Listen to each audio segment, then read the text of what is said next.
خب اینم باغ ویلای قهوه‌ای روستای بسیار زیبای جعفرآباد امام حسن 9.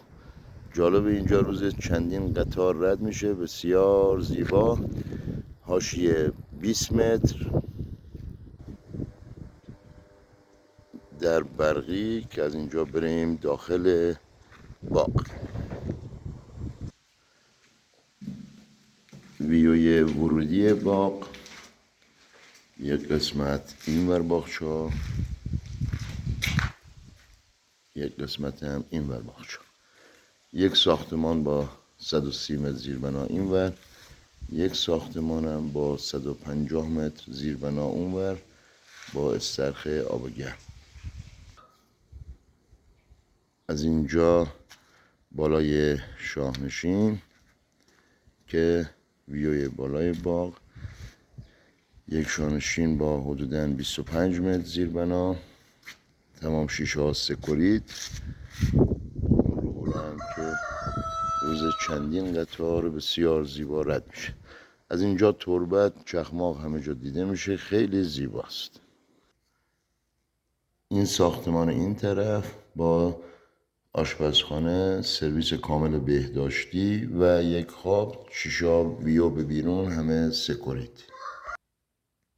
یک خوابم که این ور، باغچه‌های این ور، یک انباری این طرف، یک انباری هم روبرو. این قسمت باز ویو این ور باغ، دیوار اون ور بلند. این قسمت هم که باز ورودی به قسمت استرخ آب گرم. این قسمت باز یک تخت برای نشستن.